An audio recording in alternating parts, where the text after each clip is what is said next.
పాత్రికేయ మిత్రులు, తెలంగాణ సమాజం తరఫున అడగడానికి, ప్రశ్నించడానికి ఈ కార్యక్రమానికి విచ్చేసిన పెద్దలందరికీ నమస్కారం. నాకు కాస్త ఆలస్యమైంది. కార్యక్రమాలు, పని ఒత్తిడి, మీరందరూ క్షమించాలి. ప్రధానంగా దేశ రాజకీయాలను గమనించినప్పుడు ఎన్డీఏ కూటమి, ఇండియా కూటమి, రెండు కూటముల మధ్య ఈ ఎన్నికలు జరుగుతున్నాయి.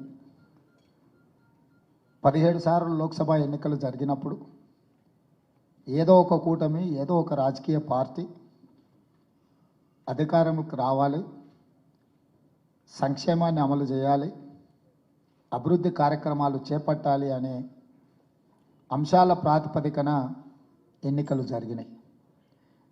18వ లోక్సభ ఎన్నికలు మాత్రం అభివృద్ధి సంక్షేమం చుట్టూత కాకుండా ప్రజాస్వామ్యం ఉండాలా వద్దా, రాజ్యాంగాన్ని మార్చాలా, రిజర్వేషన్లను రద్దు చేయాలా, వ్యక్తుల చేతిలో వ్యవస్థలన్నీ బందీలై బానిసలుగా పనిచేయాలి, ఆ విధానమే మా విధానము అని ఒక సమూహం ఈ ఎన్నికల్లో వస్తే, రెండవ సమూహం ఈ దేశ ప్రజలు చాలామంది ఆలోచన చేయనప్పుడే ఒక బాధ్యతాయుతమైన ప్రజాస్వామికబద్ధ వ్యవస్థగా, సంస్థగా దేశ స్వతంత్రం కోసం, ప్రజల యొక్క స్వేచ్ఛ కోసం, మానవుల యొక్క జీవన ప్రమాణాలు పెంచడమే కాకుండా శాసించే వాళ్ళను ఈ దేశం నుంచి పంపించడానికి అవసరమైన ప్రణాళికలు రచించి ప్రజలకు ఏం కావాలనో ప్రజల తరఫున ఆలోచన చేసి ప్రజలకు స్వేచ్ఛనివ్వడానికి త్యాగాలు చేసి ఆత్మ బలిదానాలు చేసి స్వతంత్రాన్ని సాధించి వచ్చిన స్వతంత్రంలో భవిష్యత్ తరాలకు అందించాల్సిన విధి విధానాలను సంయుక్తంగా, అంటే తెల్లదొరల నుంచి అధికార బదలాయింపు జరిగినప్పుడు నేషనల్ గవర్నమెంట్, అంటే స్వతంత్రం కోసం పోరాడిన వాళ్ళందరితో కూడుకున్న ఒక ప్రభుత్వాన్ని ఏర్పాటు చేయడం జరిగింది. ఆ ప్రభుత్వంలో ప్రధానమంత్రిగా జవహర్లాల్ నెహ్రూ గారు బాధ్యత తీసుకుంటే, సర్దార్ వల్లభాయ్ పటేల్ గారు హోంశాఖ మంత్రిగా, డాక్టర్ బాబాసాహెబ్ అంబేద్కర్ గారి నుంచి మొదలు పెడితే శ్యామప్రసాద్ ముఖర్జీ వరకు, అంటే హిందూ మహాసభ నుంచి మొదలు పెడితే కాంగ్రెస్ పార్టీ కావచ్చు, కమ్యూనిస్టులు కావచ్చు, అన్ని రకాల భావజాలం ఉన్న వాళ్ళందరితో ఒక నేషనల్ గవర్నమెంట్ని ఏర్పాటు చేయడం జరిగింది. ఆ నేషనల్ గవర్నమెంట్ రాజ్యాంగం రాసుకోవడానికి ఈ దేశ పరిపాలన భవిష్యత్ తరాలకు ఏ విధంగా అందించాలనో ఒక కమిటీని కాన్స్టిట్యూట్ చేసి కాన్స్టిట్యూయెంట్ అసెంబ్లీలో వాటన్నిటిని చర్చించి ఈ దేశానికి భవిష్యత్ తరాలకు డాక్టర్ బాబాసాహెబ్ అంబేద్కర్ గారు అధ్యక్షత వహించిన రాజ్యాంగాన్ని దేశానికి అందించడం జరిగింది. ఆ రాజ్యాంగమే మనకు ఖురాన్, ఆ రాజ్యాంగమే భగవద్గీత, ఆ రాజ్యాంగమే బైబిల్గా ఈ దేశంలో ఉన్న 4 ధర్మాలను పాటించే అందరికీ, వివిధ జాతులకు రక్షణ కల్పించే విధంగా సమాజంలో నిర్లక్ష్యానికి, వాళ్ళ యొక్క సమాజంలో వాళ్ళ యొక్క గుర్తింపు కోసం, గౌరవం కోసం, వాళ్ళ అభ్యున్నతి కోసం అన్ని రకాల విధానాలతో కూడుకున్న రాజ్యాంగాన్ని జాతికి అంకితం చేసి ప్రజల చేత ప్రజలే ఎన్నుకునే ప్రభుత్వాలు ఏలాలి, పేదవాడైనా ప్రధానమంత్రి అయినా ఓటు హక్కు ఒకే విధంగా ఉండాలి, ఈ దేశంలో ప్రతివాడు తమల్ని పాలించే వాళ్ళని ఎన్నుకోవడానికి ప్రతి 5 సంవత్సరాలకు అవకాశం కల్పించాలి, అందులో కేంద్ర రాష్ట్ర ప్రభుత్వాలు విడివిడిగా ఉండాలి. కేంద్ర ప్రభుత్వము కొన్ని అంశాలను, రాష్ట్ర ప్రభుత్వం ఇంకొన్ని అంశాలను, కేంద్ర రాష్ట్ర ప్రభుత్వాలు సమ్మిళితంగా తీసుకునే ఇంకొన్ని అంశాలను రాజ్యాంగంలో స్పష్టంగా క్రోడీకరించి ఈ దేశానికి ఒక ఐపీసీని, ఇండియన్ పీనల్ కోడ్ని, ఎవరైనా తప్పులు చేసినా, ఎవరైనా నేరాలు చేసినా వాళ్ళని శిక్షించడానికి అవసరమైన చట్టాలను తయారు చేసి, ఇందులో ఏ జాతి వివక్ష లేకుండా, కుల వివక్ష లేకుండా నేరాలకు పాల్పడిన వాళ్ళను నేరగాళ్ళ కిందనే చూసే విధానాన్ని ఈ దేశానికి అందించడం జరిగింది. అదేవిధంగా భిన్న సంస్కృతులను గౌరవించడం, భిన్న సాంప్రదాయాలను పాటించే వాళ్ళకు అవకాశం కల్పించడం, వాళ్ళ యొక్క వ్యక్తిగత స్వేచ్ఛకు రక్షణ కల్పిస్తూ కాంగ్రెస్ పార్టీ నిర్ణయాలు తీసుకున్నది. కాంగ్రెస్ పార్టీ తీసుకొచ్చిన విధానాలు క్లోజ్డ్ ఎకానమీ కావచ్చు, పివి నరసింహారావు గారు వచ్చిన తర్వాత సరళీకృత విధానాలు ఓపెన్ ఎకానమీ కావచ్చు, ఈ దేశంలో ప్రజల యొక్క ఆలోచనకు అనుకూలంగా ప్రజలకు ఏం కావాలనో పౌర సమాజం నుంచి పౌర హక్కుల కోసం మాట్లాడే వాళ్ళను, పౌర హక్కుల కోసం కొట్లాడే వాళ్ళను కూడా సంప్రదించి కాంగ్రెస్ పార్టీ ప్రపంచంలోనే ఒక పెద్ద ప్రజాస్వామిక దేశంగా ఈ దేశాన్ని తీర్చిదిద్దింది. ఆ కోణంలోనే ఉమ్మడి రాష్ట్ర ఏర్పాటు ప్రక్రియలో జరిగిన కొన్ని తప్పిదాలను, 60 సంవత్సరాల ప్రజల యొక్క ఆకాంక్షను, ఈ ప్రాంత ప్రజల యొక్క హక్కులను కాపాడడానికి ఒక ప్రాంతంలో పార్టీ పూర్తిగా మనుగడ కోల్పోయి కేంద్రంలో అధికారం పోయి తెలంగాణలో ఒడిదుడుకులు ఎదుర్కొన్నా కూడా ప్రజల యొక్క పోరాటానికి, ప్రజాస్వామిక విలువలను కాపాడడానికి తెలంగాణ రాష్ట్రం ఇవ్వడం జరిగింది. ఈ నేపథ్యంలో భారతీయ జనతా పార్టీ 2014-2019 ఎన్డీఏ కూటమి ప్రభుత్వాన్ని ఏర్పాటు చేసి క్రమక్రమంగా సంస్థల్ని, వ్యవస్థల్ని, వ్యక్తులను అన్నిటిని చెరబడుతూ ఈరోజు రాజ్యాంగాన్ని మారుస్తాం, రిజర్వేషన్లు రద్దు చేస్తామని బర్తెగింపుకు ప్రధానమంత్రి గారు, భారతీయ జనతా పార్టీ నిర్ణయం తీసుకునే పరిస్థితిలో ఈ ఎన్నికలు జరుగుతున్నాయి. ఈరోజు మేము ఈ ఎన్నికల్లో గెలవడం ద్వారా కాంగ్రెస్ పార్టీను అధికారంలోకి తేవడమో లేకపోతే ఇండియా కూటమిని ఆధిపత్యం చెలాయించడం కోసం మేము ఈ ఎన్నికల బరిలో దిగలేదు. 3 తరాలు ఈ దేశం కోసం ఆత్మ బలిదానాలు చేసుకొని త్యాగాల పునాదుల మీద ఏర్పడ్డ గాంధీ కుటుంబము, వాళ్ళ నాయకత్వంలో, మల్లికార్జున్ ఖర్గే గారి నేతృత్వంలో ఈరోజు ప్రజాస్వామ్యాన్ని ఎట్లయినా కాపాడాలి, ప్రజలకు స్వేచ్ఛనివ్వాలి, ప్రజలకిచ్చే స్వేచ్ఛ కోసం అవసరమైతే ఎంత దాకైనా కొట్లాడాలి అన్న ఆలోచనతోటి ఈరోజు కాంగ్రెస్ పార్టీ ఈ ఎన్నికల బరిలో దిగింది. ప్రధానంగా తెలంగాణ రాష్ట్రం విషయానికి వస్తే, ఏర్పడ్డ తెలంగాణ రాష్ట్రంలో ఎంతోమంది త్యాగాలు ఉన్నాయి. ఒక రాజకీయ పార్టీ ఈ త్యాగాలన్నిటిని కూడా వినియోగించుకొని ఈ త్యాగాల పునాదుల మీద ఒక వ్యక్తి తన రాజకీయ పార్టీని విస్తరించుకొని ఉద్యమానికి, రాజకీయ పార్టీకి తేడా లేకుండా నిస్వార్థంగా ఉద్యమం చేసిన, నిస్వార్థంగా తమ ప్రాణాలను ఫణంగా పెట్టి రాష్ట్రాన్ని సాధించిన ప్రయోజనాలన్నిటిని కూడా ఒక వ్యక్తి, ఒక కుటుంబము సంపూర్ణంగా అనుభవించి ఈ తెలంగాణ రాష్ట్రాన్ని అధోగతి పాలు చేసిన సందర్భంలో ప్రజలందరూ కూడుకొని ఇక ఈ కుటుంబము, ఈ పార్టీ పరిపాలనకు సరిపోదు అని తెలంగాణ సమాజం తిరస్కరించి మొన్న డిసెంబర్లో ఒక తీర్పు ఇచ్చిండ్రు. ఈరోజు ఆ కుటుంబము నిస్సహాయంగా లేదా వ్యూహాత్మకంగా లేదా అవసరాల మేరకు రాజకీయ బేరసారాలలో భాగంగా తెలంగాణ సమాజాన్ని, ఈ సమాజాన్ని నిట్ట నిలువుగా చీల్చాలనుకుంటున్న భారతీయ జనతా పార్టీకి అప్పగించడానికి సన్నాహక సమావేశాలన్నీ పూర్తి చేసి రాబోయే ఎన్నికలలో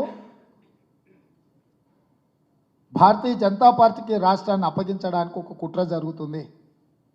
ఈ కుట్రల నేపథ్యంలో కాంగ్రెస్ పార్టీ ఎట్టి పరిస్థితుల్లో ఈ రాష్ట్రంలో భారతీయ జనతా పార్టీ ప్రవేశాన్ని నిలువరించాలన్న ఆలోచనతోటే ఎందుకు అని అంటే ఎన్నికల నిర్వహణ, రాజకీయ పార్టీల గెలుపు, ప్రభుత్వాల ఏర్పాటు ఒక భాగం. కానీ ఇందులో గెలవడానికి మతాలను విభజించడం, భాషల మధ్యలో విభేదాలు సృష్టించడం, వ్యక్తుల మధ్యలో విషం చిమ్మడం అనే విధానాన్ని భారతీయ జనతా పార్టీ ఏదైతే తీసుకుంటుందో ఇది తెలంగాణ సమాజానికి మంచిది కాదు. ఎక్కడైతే భారతీయ జనతా పార్టీ అధికారంలో ఉందో ఆ రాష్ట్రం అభివృద్ధి జరగడం లేదు. ఉదాహరణ నేను ఉత్తరప్రదేశ్ను చెప్పదలుచుకున్నా. అబ్సల్యూట్ మెజారిటీతోని గవర్నమెంట్ ఏర్పాటు చేసిన ఉత్తరప్రదేశ్ ఢిల్లీ పార్లమెంటు నుంచి 25 నిమిషాలలో నోయిడా వస్తుంది. మీరు ఒక్కసారి నోయిడాను చూడండి. పెట్టుబడులకు లేదా అంతర్జాతీయ నగరంగా పేరు పొందిన ఢిల్లీ ఎయిర్పోర్టు నుంచి లేదా పార్లమెంటు నుంచి కూతవేటు దూరంలో ఉన్నా కూడా ఉత్తరప్రదేశ్లో పెట్టుబడులు రావడం లేదు. జాతీయ అంతర్జాతీయ సంస్థలు అటువైపు కన్ను కూడా ఎత్తి చూడడం లేదు. అంటే ఆ రాష్ట్రంలో ఉన్న శాంతి భద్రతలు, పరిపాలన విధానము, భారతీయ జనతా పార్టీ యొక్క వ్యవహారము. అందుకే ఉత్తరప్రదేశ్ ఎన్నిసార్లు బీజేపీ గెలిచినా ఆ రాష్ట్రంలో ఆ పార్టీ తీసుకుంటున్న విధానాల వల్ల పెట్టుబడులు రావడం లేదు. ఈరోజు అదే తెలంగాణ హైదరాబాదు నగరంలో ప్రధానంగా 94 నుంచి 2004 వరకు తెలుగుదేశం కావచ్చు, 2004 నుంచి 2014 వరకు కాంగ్రెస్ పార్టీ కావచ్చు, 2014 నుంచి 2023 వరకు చంద్రశేఖరరావు కావచ్చు. మాకు సిద్ధాంతాల పరంగా వైరుధ్యం ఉండొచ్చు, పరిపాలన విధానంలో భిన్న అభిప్రాయాలు ఉండొచ్చు.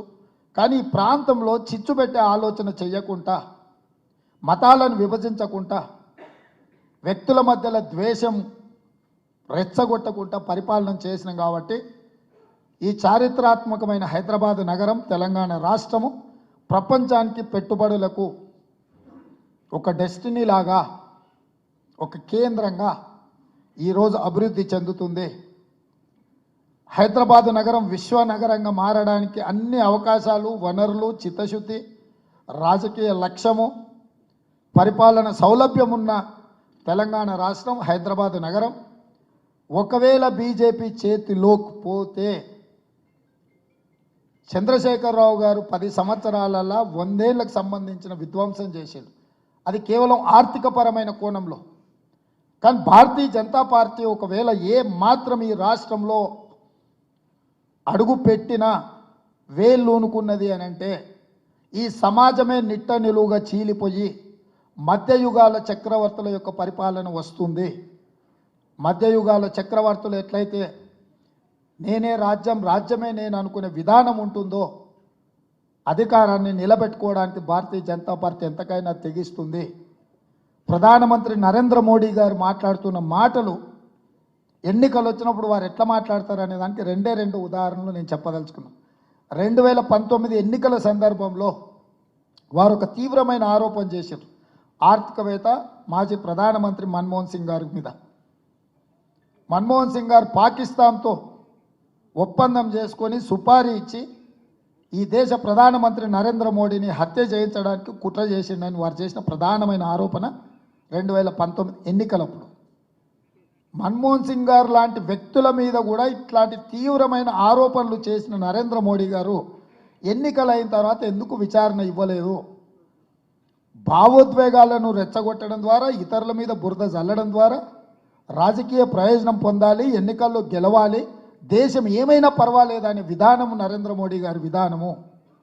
ఈరోజు కూడా వారు కాంగ్రెస్ పార్టీ మీద, రాహుల్ గాంధీ గారి మీద, కాంగ్రెస్కి ఏమాత్రం అవకాశం వచ్చినా ఈ దేశంలో వ్యక్తులు సంపాదించుకున్న ఆస్తులను అన్నిటిని కూడా లెక్క కట్టి 2 ఇళ్ళు ఉంటే ఒక ఇల్లు గుంజుకుంటాడు, మీ ఆస్తి ఉంటే మీ ఆస్తి గుంజుకుంటాడు, చివరికి హిందువుల మహిళల మెడలో ఉన్న తాలి పుస్తలు కూడా గుంజుకొని ముస్లింలకు పంచి పెడతారనే స్థాయికి వెళ్ళి ఒక ప్రధానమంత్రి గారు ఒక విష ప్రచారాన్ని చేస్తున్నారు.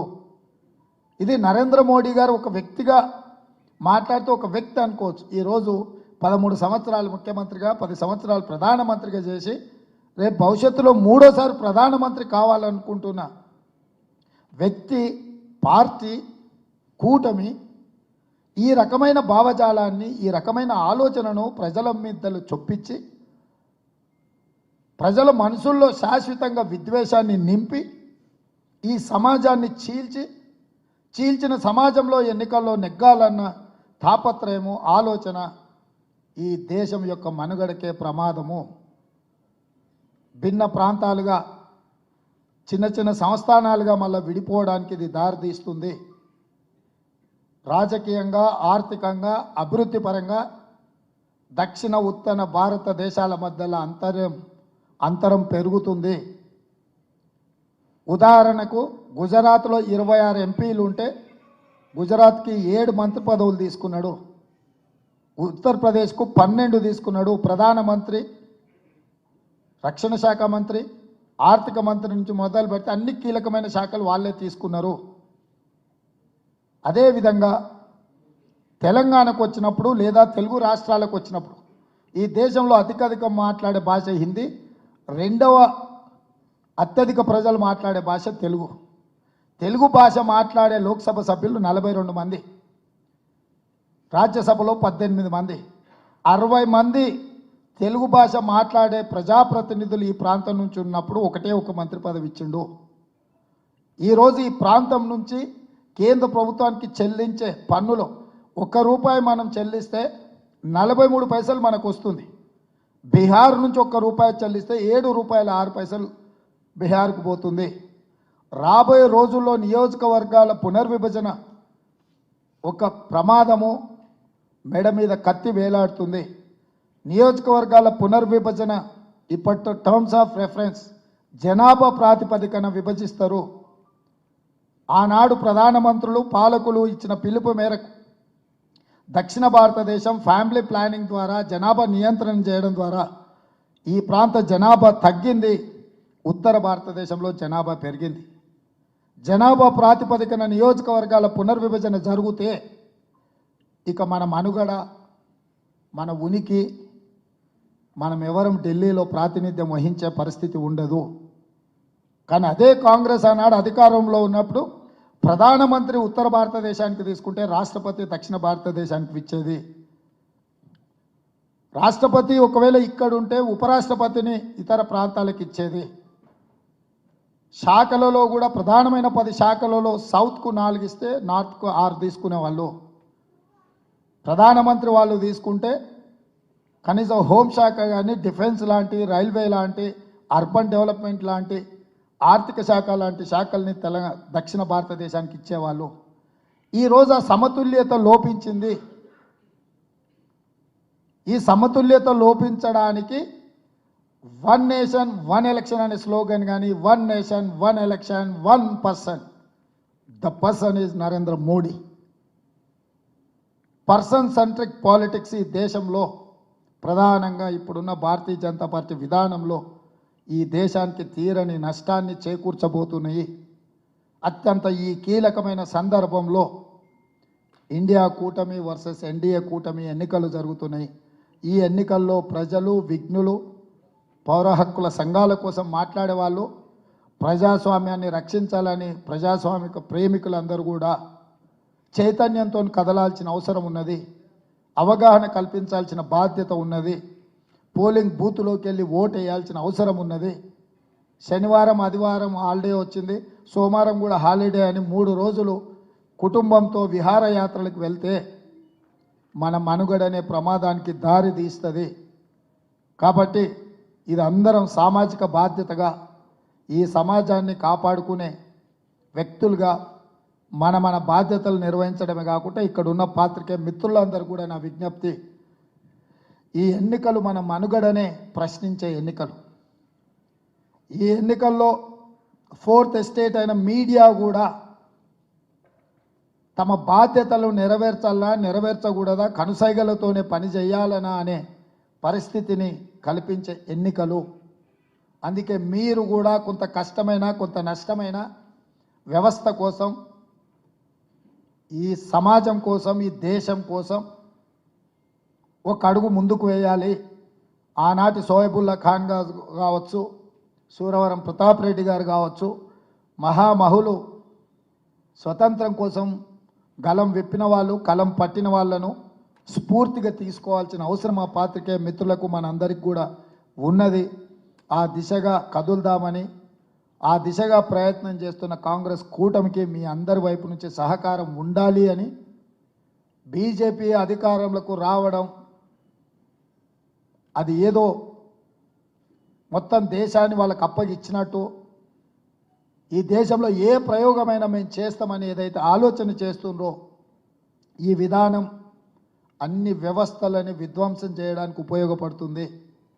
అందుకే ఈరోజు ఈ దేశం యొక్క భవిష్యత్తు కోసము ఎన్డీఏ కూటమిని ఓడించడం ద్వారా, నరేంద్ర మోడీ గారిని గద్దె దించడం ద్వారా మనందరం కూడా ఈ సమాజంలో చైతన్యం ఉన్నది, ఈ సమాజ నిర్మాణం కోసం కొంత పని చేస్తాము, మనకు ఆ సామాజిక బాధ్యత ఉన్నదని ముందుకు వెళ్ళడానికి ఉపయోగపడాల్సిందిగా ఆ దిశగా మనం అడుగులు వేద్దామని చెప్పి మా మిత్రులందరికీ తెలియజేస్తూ నేను సెలవు తీసుకుంటున్నాను. Thank you sir.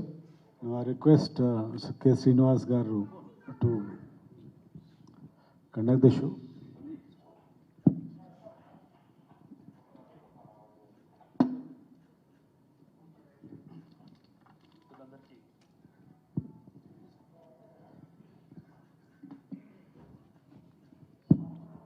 మిత్రులందరికీ నమస్కారం.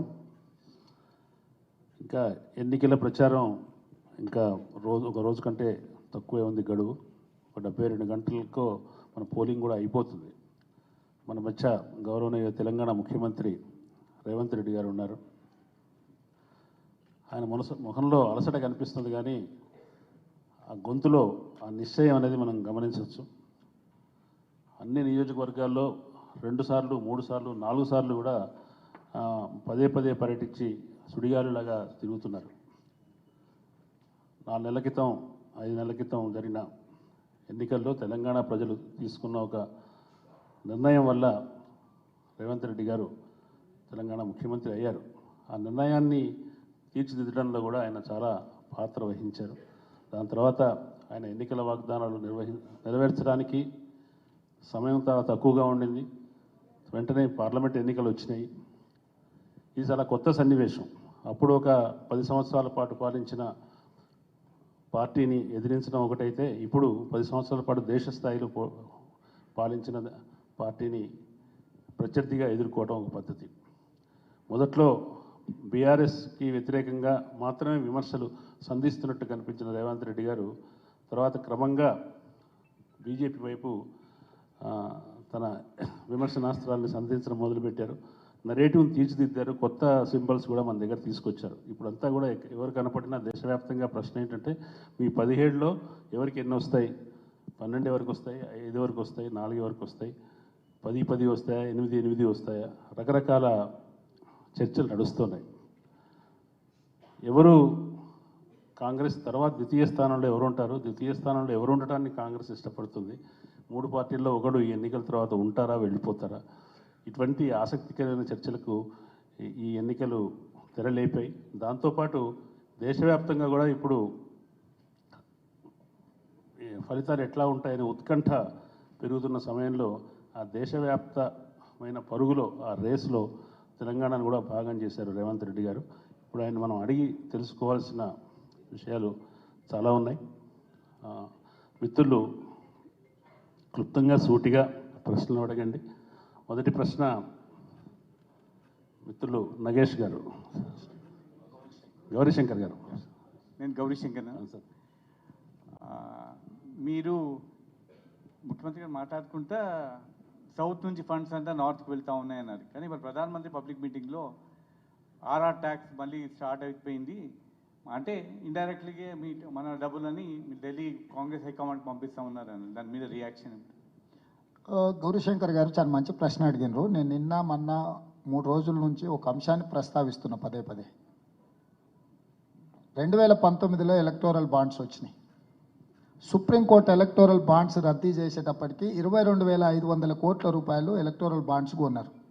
అందులో 8,000 కోట్ల రూపాయలు భారతీయ జనతా పార్టీకి వచ్చినాయి, 1,500 కోట్ల రూపాయలు రీజనల్ పార్టీ బీఆర్ఎస్కి వచ్చినాయి. సో ఈ ఎన్నికల నిర్వహణలో ఎవరైనా వాళ్ళ జాయజాతులు అమ్మో, వాళ్ళ జాగీర్దారులు, జమీందారులు వజ్రాలు వైదూర్యాలు అమ్మో ఎవరైనా ఎన్నికల్లో పోటీ చేసిండ్రా? ఈరోజు భారతీయ జనతా పార్టీ దేశ స్థాయిలో ఎన్నికలకు ఎన్ని వేల కోట్ల రూపాయలు ఖర్చు పెడుతుందో మనం కళ్ళతో చూస్తున్నాము. బీఆర్ఎస్ ఎంత ఖర్చు పెడుతుందో మనం చూస్తున్నాము. కాంగ్రెస్ పార్టీ ఆర్థిక పరిస్థితి మా అకౌంట్లు సీజ్ చేస్తే రైల్వే టికెట్లు కొనడానికి కూడా అవకాశం లేని దీనావస్థలో, మీడియాలో ప్రచారానికి ప్రకటనలు ఇవ్వడానికి కూడా రూపాయి లేని పరిస్థితిలో కాంగ్రెస్ పార్టీ ఈరోజు ఎన్నికలను ఎదుర్కొంటుంది. రాహుల్ గాంధీ గారు భారత్ జోడో యాత్ర చేసినప్పుడు కూడా ఎన్ని ఆర్థిక ఇబ్బందులు ఎదుర్కొన్నామో మాకు తెలుసు. అందుకే నేను ఒక సూటిగా ప్రధానమంత్రి గారికి ఒక సవాల్ విసిరిన. ఈ ఎలక్టోరల్ బాండ్స్ నుంచి ఈ ఎలక్షన్ ఎక్స్పెండిచర్ వరకు దేశంలో జరిగిన అన్ని సమావేశాలను క్రోడీకరిద్దాం, ఒక కమిషన్ అపాయింట్ చేద్దాం. ఏ కార్పొరేట్ కంపెనీలు కరప్షన్ ఛార్జెస్ ఎదుర్కొంటున్న వాళ్ళు, లిక్కర్ స్కామ్లో క్యాష్ ఇచ్చిందని ఎదుర్కొంటున్న వాళ్ళు, కేంద్ర ప్రభుత్వానికి ఇచ్చిన ఎలక్టోరల్ బాండ్స్ నుంచి వాళ్ళకు వచ్చిన 8,000 ఎలక్టోరల్ బాండ్స్ వరకు, కాంగ్రెస్ పార్టీ మీద ఆరోపణ చేస్తున్న ఆర్ఆర్ ట్యాక్స్ వరకు ఒక కమిషన్ అపాయింట్ చేసి విచారణ చేయిద్దాము. ప్రధానమంత్రిగా మీరు ఆదేశాలు ఇవ్వండి అని చెప్పి ముఖ్యమంత్రిగా స్పష్టంగా వారికి విజ్ఞప్తి చేసిన. ఇప్పుడు కూడా నేను ఆ మాట కట్టుబడి ఉన్నా. నరేంద్ర మోడీ గారు, అమిత్ షా గారు, లేకపోతే భారతీయ జనతా పార్టీ నాయకులు ఈ ఎన్నికల్లో పెడుతున్న ఖర్చు మనం కళ్ళతో చూస్తున్నాం. నిర్వహించిన సమావేశాలు మన కళ్ళ ముందలున్నాయి. ఒక్కొక్క సభకు, ఒక్కొక్క సమావేశం ఎంత ఆర్భాటంగా, ఎంత ఖరీదైన విధానంలో నిర్వహిస్తున్నారు. వాళ్ళకి నిధులు ఎక్కడి నుంచి వచ్చినాయి? ఎన్నికలు అనేది ఎవరో ఒకరు సన్నిహితులో, లేకపోతే మనకు సంబంధించిన వాళ్ళు, లేదా వ్యాపార సంస్థలు ఏదో ఒక సహాయం అందిస్తేనే ఈరోజు ఎన్నికలు నడుస్తున్నాయి.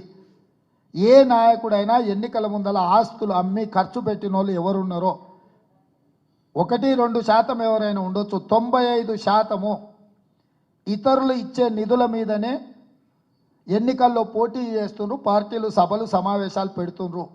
అందుకే నేను భారతీయ జనతా పార్టీ, భారత రాష్ట్ర సమితి, కాంగ్రెస్ పార్టీ తెలంగాణ పెట్టే ఖర్చుల మీద, వచ్చే సోర్స్ మీద ఒక కమిషన్ అపాయింట్ చేయడానికి నేను డిమాండ్ చేస్తున్నా. నిజంగా చిత్తశుద్ధి ఉంటే నరేంద్ర మోడీ గారు అపాయింట్ చేయాలి. ఆయన కరప్షన్ గురించి మాట్లాడినప్పుడు మా మహబూబ్ నగర్లోనే ఈరోజు మాట్లాడారు. వారి పక్కన ఎవరు కూర్చొని ఉన్నారు మీరు చూసిండ్రు.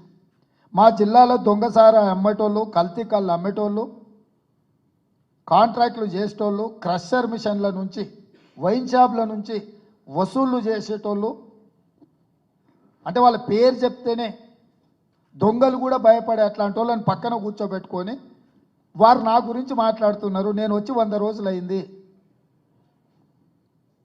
Electoral bonds classic recent example. Electoral bonds రద్దు చేసినాక కూడా మోడీ గారు లేదు ఎలక్టోరల్ బాండ్స్ కరెక్ట్ అంటున్నారు. రాజు నీతిగా ఉంటే సరిపోదు, రాజ్యాన్ని కూడా నిజాయితీగా నడిపినప్పుడే రాజు యొక్క నీతి గురించి చర్చ జరుగుద్ది. నరేంద్ర మోడీ గారు నేను నీతిమంతునని వారు చెప్పదలుచుకున్నప్పుడు దేవగౌడ కుమారస్వామి గారిని చెరో పక్కన కూర్చోబెట్టుకోవడము, మహారాష్ట్రకి వెళ్ళినప్పుడు ఏక్నాథ్ షిండేను, అజిత్ పవార్ని చెరో పక్కన కూర్చోబెట్టుకున్నప్పుడు, అస్సాం వెళ్ళి హిమంత బిశ్వ శర్మని పక్కన కూర్చోబెట్టుకున్నప్పుడు, నవీన్ జిందల్ని కూర్చోబెట్టుకున్నప్పుడు, అశోక్ చవాన్ని కూర్చోబెట్టుకున్నప్పుడు, ఈ తెలంగాణ రాష్ట్రంలో అత్యధికంగా ఆరోపణలు ఎదుర్కొంటున్న వాళ్ళు ఈ పక్కన ఆ పక్కన కూర్చోబెట్టుకొని నరేంద్ర మోడీ గారు ఇతరుల అవినీతి గురించి, లేకపోతే ఇతరుల ఎన్నికల సహాయం గురించి మాట్లాడుతున్నారు. ఈ ఎన్నికల్లో సహాయం పొందకుంటే ఎన్నికలు నిర్వహిస్తున్నామని వాళ్ళైతే శ్రీరాముడిని నమ్ముతారు కదా. మన రాష్ట్రంలోనే భద్రాచలంలో శ్రీరామచంద్రుడు ఉన్నాడు. బీజేపీ నాయకులు ఎవరు వచ్చి రామచంద్రుడి మీద ఒట్టే చెప్తారు మేము రూపాయి ముట్టుకోకుండా మా ఆస్తులు అమ్మి మా చెమటను దారబోసి ఎన్నికలు నిర్వహిస్తున్నామని చెప్పడానికి ధైర్యం ఉందా? ఒకవేళ అట్లా నరేంద్ర మోడీ గారు, ఆ పార్టీల కీలకమైన నాయకులు, జాతీయ అధ్యక్షుడు వచ్చి చెప్తే ఈ ఎన్నికలలో ప్రచారమే చేయను, ఎన్నికలు వదిలేస్తాను నేను. కాబట్టి ఇతరుల మీద హోదా మర్చిపోయి కూడా దిగజారి, నన్నంటే పర్వాలేదు ఎందుకంటే నేను సమకాలీన రాజకీయాలలో ఉన్నా, రాహుల్ గాంధీ గారి మీద అవినీతి ఆరోపణలు చేయడం అంటే ఇంకా నరేంద్ర మోడీ గారు అధపాతాళానికి నైతిక విలువల్ని వదిలేసి పోయినట్టే. సర్వం త్యాగం చేసిన రాహుల్ గాంధీ కుటుంబం, రాహుల్ గాంధీ గారిని ఎవరైనా ఇతర విషయాలలో మీరు విమర్శించవచ్చు, నేను ఆ విమర్శలో మీకు ఏమైనా లాజిక్ ఉండొచ్చు. కానీ corruption charges against Rahul Gandhi or Gandhi family అని అంటే వేల కోట్ల రూపాయలు వాళ్ళ ఆస్తులు జాతికి అంకితం చేశారు. నేను చెప్పేదానికంటే మీరు అందరు విఘ్నులు, మీకు తెలుసు. ఎన్నికల కోసం గెలవడం కోసం ఈ రకమైన దిగజారుడు ఆరోపణలు వాళ్ళ హోదాకి, ఆ కుర్చీకి గౌరవాన్ని తెచ్చిపెట్టవు. ఈ ఒక్క నిమిషం, ఈ సభకి ఢిల్లీ నుంచి the print editor DK Singh గారు వచ్చారు. I request mister DK Singh to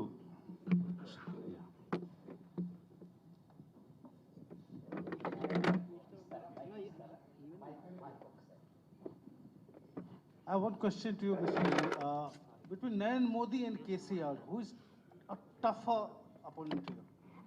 For politics or for corruption? For politics. Politics. Chandrasekhar Rao is a local player, so he know how to react in Telangana. Bharatiya Janata Party doesn't have that much experience or approach. So they are visiting professors as they are not a serious contenders in Telangana. So I don't see BJP is a big threat or Narendra Modi. Revanth Reddy గారు, నా పేరు సాయి శేఖర్ అండి. 2 ప్రశ్నలు నావి. అంతర్గత ప్రజాస్వామ్యం చాలా ఎక్కువ ఉన్న కాంగ్రెస్ పార్టీలో మీరు చాలా తక్కువ కాలంలో చాలా పెద్ద పొజిషన్కి ఒక మెటియారిక్ రైజ్ జరిగింది. ఇది అసలు కాంగ్రెస్ చరిత్రలో ఎప్పుడు జరగల.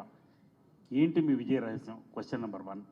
క్వశ్చన్ నెంబర్ 2, ఆంధ్రప్రదేశ్ రాష్ట్రానికి వస్తే మీ పార్టీ అధ్యక్షురాలు అసెంబ్లీకి పోటీ చేయడం లేదు, అంచేత కాంగ్రెస్ పార్టీ అసెంబ్లీ పోటీలో లేదని అనుకోవాలి. ఆ సందర్భంలో మీరు ఎన్డీఏ కూటమి చంద్రబాబు నాయకత్వంలోని ఎన్డీఏ కూటమి గెలవాలని కోరుకుంటున్నారా, లేక ఎక్కువ సీట్లు వస్తే జగన్మోహన్ రెడ్డికి ఇండి కూటమిలోకి ఆయన్ని పిలవడానికి మీరు ఏమైనా ఇనిషియేటివ్ తీసుకుంటారా? ప్రశ్నలు చాలా ఉన్నాయి కానీ దీంట్లో చాలా సింపుల్గా సమాధానం చెప్తా. నేను నాయకులకు నాయకుడిని కాదు, నేను కార్యకర్తలలో కార్యకర్తను. కార్యకర్త మనసు ఎరిగి పనిచేస్తా కాబట్టి పార్టీలో నాకు అవకాశం వచ్చింది. తొందరగా నేను గుర్తింపు తెచ్చుకున్నాను. Point number 1. Point number 2, party ఎవరు ఎక్కడ పోటీ చేయాలో నిర్ణయిస్తుంది. అమిత్ షా గారు పార్టీ అధ్యక్షుడిగా ఉన్నప్పుడు పార్లమెంట్ సభ్యుడిగానే పోటీ చేశారు. దాని అర్థం గుజరాత్ కాంగ్రెస్ పార్టీకి ఇచ్చేసి అమిత్ షా గారు ఢిల్లీకి పోతున్నారని కాదు. అక్కడ ఉన్న పరిస్థితులు, నేపథ్యము, అవసరము, రాజకీయ పార్టీ విధానాలలో భాగంగా ఈరోజు ఎన్నికలు చేస్తున్నాము. 3వది, వారు వీరు కాదు. నేను వైజాగ్కి వెళ్ళి షర్మిల గారే ఆంధ్రప్రదేశ్ రాష్ట్రానికి ముఖ్యమంత్రి అవుతుంది, నిజమైన రాజశేఖర రెడ్డి గారి వారసురాలు వైఎస్ షర్మిల గారు. ఎందుకు అని అంటే రాజశేఖర రెడ్డి గారి చివరి కోరిక రాహుల్ గాంధీ గారిని దేశానికి ప్రధానమంత్రిని చేయడము. వారసత్వము కుటుంబ సభ్యులతో రాదు, వారసత్వం వాళ్ళ విధానాలను కొనసాగించినప్పుడు వారసత్వం వస్తుంది. వైఎస్ఆర్ గారి యొక్క రాజకీయ వారసురాలు వైఎస్ షర్మిల గారు. పార్టీ ఆదేశాల మేరకు ఆవిడ పార్లమెంట్ ఎన్నికల బరిలో దిగింది. కాంగ్రెస్ పార్టీ అక్కడ మళ్ళీ పుంజుకోవాల్సిన అవసరం ఉంది. మాకు భేషజాలు లేవు. అక్కడ మేము ఏదో అద్భుతాలు చేస్తామని మేము అనుకోవడం లేదు. 175 అసెంబ్లీ నియోజకవర్గాలు, 25 పార్లమెంట్లో మేము అభ్యర్థులను నిలబెట్టడం, ప్రతి బూత్లో పార్టీ యంత్రాంగాన్ని ఏర్పాటు చేసుకోవడం, అవసరమైతే కొన్ని సీట్లు గెలవడం అనే విధానంతో ముందుకెళ్తున్నాం. ఫస్ట్ గెలిచే వాళ్ళను ఓడిస్తాం, ఓడించిన వాళ్ళను తెరమరుగు చేస్తాము, ఆ తర్వాత మేము అధికారంలోకి వస్తాం. కాంశీరామ్ గారి విధానమే కాంగ్రెస్ పార్టీకి ఆంధ్రప్రదేశ్లో మా విధానం. నారాయణ గారు. ముఖ్యమంత్రి గారు, నేషనల్ పాలిటిక్స్లో చాలా పెద్ద చర్చ జరుగుతున్న విషయం మీరు లేవనెత్తినారు. యూపీఏ ఎజెండాలో కానీ మీ నేషనల్ లీడర్షిప్ ఎజెండాలో కానీ ఈ 2 లేవు. ముందు ఉన్నాయి కానీ ప్రముఖంగా లేవు. రిజర్వేషన్లు, రాజ్యాంగం రద్దు. చాలా పెద్ద టాస్క్ని ఎత్తుకున్నారు మీరు. ఇది ఒక ఎన్నికల ఎత్తుగడన? భవిష్యత్తులో దీని మీద ఆధారపడి చేయాల్సిన పోరాటాలకి ముందుంటారా? ఈ రెండింటికి సమాధానంగా. డెఫినెట్గా. అంటే నేను ఆధారాల ప్రాతిపదికన ఈ అంశాలు లేవనెత్తిన. 2 విషయాలు ఇందులో. 2000 సంవత్సరంలో ఎన్డీఏ అధికారంలో ఉన్నప్పుడు అటల్ బిహారీ వాజ్పేయి గారు కేఆర్ నారాయణన్ గారి ప్రసంగంలో రాజ్యాంగాన్ని మార్చే విషయానికి సంబంధించిన అంశాన్ని ప్రస్తావించిండు. 21 ఫిబ్రవరి 2000 సంవత్సరంలో గెజిట్ నోటిఫికేషన్ విడుదల చేసి జస్టిస్ వెంకటాచలయ్య కమిషన్ అపాయింట్ చేసింది. 50 సంవత్సరాలు రాజ్యాంగం పూర్తి అయిన సందర్భంలో రాజ్యాంగంలో తీసుకురావాల్సిన మార్పుల గురించి, రాజ్యాంగాన్ని మార్చే విధానం గురించి వారిని అపాయింట్ చేసి 2002లో 10 మందితో కూడుకున్న జడ్జిలందరూ కలిసి నివేదిక ఇచ్చారు. అది ఇప్పుడు కనిపించడం లేదు. First point. సెకండ్ పాయింట్, 1925లో రాష్ట్రీయ స్వయం సేవక్ సంఘ్ మొదలుపెట్టినప్పుడు డాక్టర్ కేశవరావు బలిరామ్ హెగ్డేవర్ గారు స్వతంత్రం కోసం కొట్లేవాడు చాలామంది ఉన్నారు. హిందువుల యొక్క హక్కుల కోసం, హిందూ సమాజం కోసం పనిచేసే వాళ్ళు లేరు. అందుకోసమే నేను ఆర్ఎస్ఎస్ను ప్రారంభిస్తున్నా. 100 సంవత్సరాల లోపల ఈ దేశాన్ని హిందూ దేశంగా ప్రకటించే విధానాన్ని కార్యాచరణ తీసుకొని ముందుకెళ్తామని వారు మొదలుపెట్టినారు ఆ రోజు. ఆ 100 సంవత్సరాలు 2025 ఇప్పుడు పూర్తి కాబోతుంది. వారి తర్వాత బాధ్యతలు తీసుకున్న గోల్వాల్కర్ గారు రాసిన రచనలు మీరు అందరు చదివినారు. బంచ్ ఆఫ్ థాట్స్ కాకపోతే ఇతర విషయాలు. వారు రిజర్వేషన్లను వ్యతిరేకిస్తూ స్పష్టమైన విధానాన్ని మాట్లాడినరు, రాసిండ్రు. ఈరోజు అన్ని రాజకీయ పార్టీలు అవి మదర్ ఆర్గనైజేషన్స్, వాటికి ఫ్రంటల్. ఇప్పుడు కాంగ్రెస్ పార్టీ ఉందనుకోండి, ఐఎన్సీ ఈజ్ మదర్ ఆర్గనైజేషన్. మాకు యూత్ కాంగ్రెస్ కావచ్చు, ఎన్ఎస్యుఐ కావచ్చు, మహిళా కాంగ్రెస్ కావచ్చు, ఐఎన్టీయూసీ కావచ్చు, ఇవన్నీ మా ఫ్రంటల్స్. మిగతా రాజకీయ పార్టీలు కూడా రాజకీయ పార్టీలే మెయిన్ ఆర్గనైజేషన్స్, మిగతా ఇవన్నీ frontals. Whereas in BJP is not an mother organisation. BJP is an frontal organisation of RSS. RSS యొక్క రాజకీయ కార్యాచరణను అమలు చేయడానికి వాళ్ళు బీజేపీని ఏర్పాటు చేసుకున్నారు. హిందూ సమాజం కోసం విశ్వ హిందూ పరిషత్తును పెట్టుకున్నారు. విద్యార్థి సమాజం కోసం అఖిల భారతీయ విద్యార్థి పరిషత్తును పెట్టుకున్నారు. రైతుల కోసం బీకేఎస్ పెట్టుకున్నారు. కార్మికుల కోసం బిఎంఎస్ పెట్టుకున్నారు. అగ్రెసివ్ మిలిటెంట్ యాక్టివిటీ కోసం బజరంగ్ దళ్ను పెట్టుకున్నారు. ఆదివాసీల కోసం వనవాసి కళ్యాణ్ పరిషత్ అని పెట్టుకున్నారు. అంటే ఆర్ఎస్ఎస్ యొక్క ఎజెండాను అమలు చేయడానికి ఆర్ఎస్ఎస్ ఎన్నో ఫ్రంటల్ ఆర్గనైజేషన్స్ పెట్టుకున్నది. అందులో political frontal organisation is BJP. 3 తలాక్, 370 article, citizen amendment act, uniform civil code, వీటన్నిటిని కూడా ఆర్ఎస్ఎస్ ఎజెండాలో ఉన్న వాటిని పూర్తి చేసిండ్రు. ఇప్పుడు మిగిలిన రెండు. ఒకటి రాజ్యాంగాన్ని మార్చడము, 2 రిజర్వేషన్లు రద్దు చేయడం. ఈ రెండింటిని అమలు చేయడానికి 2/3 మెజారిటీ కోసం ఇస్ బార్ 400 పార్ అనే స్లోగన్ తీసుకొని 400 సీట్లు వస్తే 2/3 మెజారిటీతోని సభలో పాస్ చేసి మోర్ దాన్ 50% రాష్ట్రాలలో ప్రభుత్వాలు ఆమోదిస్తే ఆ బిల్ పాస్ అవుతుంది. అందుకే 8 రాష్ట్రాలను ప్రతిపక్షాల కూటమిలో ఉన్న ప్రభుత్వాలను పడగొట్టి వాళ్ళు సొంత ప్రభుత్వాలు ఏర్పాటు చేసుకున్నారు. ఈ 2025 అనేది మనకు అత్యంత కీలకమైన సంవత్సరము. ఆర్ఎస్ఎస్ 100 సంవత్సరాలు పూర్తి చేసుకోకపోతుంది. ఆర్ఎస్ఎస్ భావజాలాన్ని పూర్తి స్థాయిలో ఈ దేశంలో అమలు చేయడానికి అగ్రెసివ్గా బీజేపీ ముందుకు రాబోతుంది. ఇది ఐడియాలజికల్ వార్. ఈ ఐడియాలజికల్ వార్లో వాళ్ళు దేన్నైనా స్టేక్ చేస్తారు, వాళ్ళ విధానము. అదేవిధంగా 1881 నుంచి బ్రిటిషర్స్ మొదలుపెట్టారు జనాభా లెక్కలు కట్టడము. ప్రతి 10 సంవత్సరాలకి జనాభాను లెక్కించి ఆ దేశంలో ఎంత జనాభా ఉన్నారో చెప్పే విధానాన్ని బ్రిటిషర్స్ తీసుకొచ్చారు. స్వతంత్రం వచ్చే వరకు కూడా ప్రతి 10 సంవత్సరాలకు ఒకసారి జనాభాను లెక్కగట్టి సమాజానికి చెప్పిండ్రు.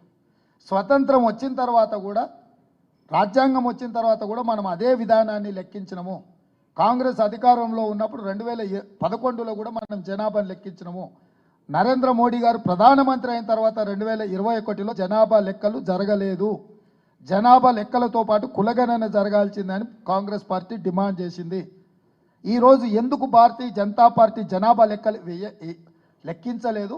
జనాభా లెక్కించకపోవడానికి కారణం ఏంది? ఎందుకు బీసీ రిజర్వేషన్లను బీసీ జనాభాను లెక్కించడాన్ని కంప్లీట్గా నరేంద్ర మోడీ గారు వ్యతిరేకించారు. మీకు 1978 అపాయింట్ చేసిన బీపీ మండల్ కమిషన్ కావచ్చు, 1990లో విపి సింగ్ గారు అమలు చేసిన మండల్ కమిషన్ కావచ్చు, మండల్ కమిషన్ని నిర్వీర్యం చేయడానికి కమాండల్ ఎల్కే అద్వానీ గారు రథయాత్ర కావచ్చు, ఆ రోజు దేశంలో జరిగిన పరిణామాలు, 90 దశకంలో జరిగిన ఈ దేశంలో పరిణామాలు మీకు అందరికీ బాగా తెలుసు. సో వీటన్నిటి నేపథ్యంలో వాళ్ళు ఏ విధానాన్ని అయితే తీసుకొని రావాలనుకొని రహస్యంగా ఒక కార్యాచరణతో ముందుకు వస్తుండ్రో ఆ అంశాన్ని, ఆ తేనెతుట్టని నేను కదిలిచ్చిన. నా స్థాయి కానీ నా అనుభవం కానీ చాలా చిన్నది. నేను ఎక్కడో ఇక్కడ తెలంగాణలో ఒక ఊర్లో ఉండి మాట్లాడిన విషయానికి మోహన్ భగవత్ గారు హైదరాబాద్ పర్యటనకు వచ్చి వివరణించే ప్రయత్నం చేసిండు. నరేంద్ర మోడీ గారు ఎదుర్కొనే ప్రయత్నం చేసిండ్రు. అమిత్ షా గారు నా మీద క్రిమినల్ కేసు రిజిస్టర్ చేసిండు. I'm sorry to say ministry of home affairs has filed A complaint against chief minister of Telangana. నేను చేసింది political charge against one political party and one political leader. కానీ ఎంహెచ్ఏ రోల్ ఏముంది ఇందులో? MHA has filed A complaint. ఈరోజు నా మీద FIR చేసి నన్ను ఢిల్లీకి రమ్మని నన్ను సమ్మన్ చేసింది ఎంహెచ్ఏ కంప్లైంట్ మీద. ఎన్నికల కోడ్ ఉన్నప్పుడు ఎన్నికల కమిషన్ పరిధిలో పనిచేయాల్సిన ఈ సంస్థలు ఎలక్షన్ కమిషన్ ఆఫ్ ఇండియా నోటీసులు లేకుండా ఎంహెచ్ఏ నా మీద దేశాన్ని విచ్ఛిన్నం చేయడానికి కుట్ర చేస్తున్నాడు తెలంగాణ ముఖ్యమంత్రి అని తెలంగాణ ముఖ్యమంత్రి హోదాలో ఫిర్యాదు చేయడం, ఎఫ్ఐఆర్ చేయడం, సమ్మన్ చేయడం జరిగింది. అంటే నేను లేవనెత్తిన అంశం యొక్క ప్రాధాన్యత, దాని యొక్క తీవ్రత ఏ స్థాయిలో ఈరోజు బీజేపీని ఉక్కిరి బిక్కిరి చేస్తుందో మనం అర్థం చేసుకోవచ్చు. కాబట్టి ఈ విషయాన్ని పూర్తి స్థాయిలో తేల్చడానికే కార్యాచరణ తీసుకున్నాం. వాళ్ళు సమన్ చేసినా, మా వాళ్ళని అరెస్ట్ చేసినా, గాంధీ భవన్ మీద దాడి చేసినా, మా వాళ్ళందరినీ అరెస్టు చేసినా, ఢిల్లీలో అరెస్ట్ చేసి జైలుకు పంపించిన. ఈరోజు దాదాపుగా 200 మంది ఢిల్లీ పోలీసులు తెలంగాణ రాష్ట్రంలో ఉన్నారు. వివిధ పార్లమెంటు నియోజకవర్గాలలో వెళ్ళి కాంగ్రెస్కు పనిచేసే వాళ్ళందరినీ కూడా సమన్ చేస్తుండ్రు. మీ మీద ఆరోపణలు ఉన్నాయి, మీ మీద ఆరోపణలు ఉన్నాయి, మీ మీద ఆరోపణలు ఉన్నాయి. ఒక సోషల్ మీడియాలో పోస్టింగ్ కోసం ఎంహెచ్ఏ రంగంలో దిగింది. అంటే వ్యవస్థల్ని ఎంత దుర్మార్గంగా, ఎంత బాధ్యతారహితంగా ఉపయోగిస్తారో దీని తీవ్రతను మీరు అర్థం చేసుకోండి. అందుకే నేను విజ్ఞప్తి, ఈ ఎన్నికలు నేను ఓపెనింగ్ రిమార్క్స్లోనే నేను చెప్పిన, ఈ ఎన్నికలు సాదాసీదా ఒకరు అధికారం చేపట్టి సంక్షేమం అభివృద్ధి చేసే ఎన్నికలు కాదు. సమూలమైన మార్పు తీసుకొని వాళ్ళ ఆలోచన విధానానికి ఈ దేశంలో ఉండే రాజ్యాంగాన్ని మార్చాలనుకుంటున్న శక్తులకు వ్యతిరేకంగా మనం కొట్లాడుతున్నాము. సో ఇది నా సామాజిక బాధ్యత అనుకుంటున్నాను. నేను ఏదో రాజకీయ పార్టీ నాయకుడిగా వ్యవహరించడం లేదు. నాకున్న పరిమితమైన అవగాహనతోటి రాబోయే ప్రమాదాన్ని ఊహించి ఆ కార్యాచరణలో భాగంగానే ప్రయత్నం చేస్తున్నా. ఎస్, డెఫినెట్గా కాన్సిక్వెన్సెస్ నాకు తెలుసు.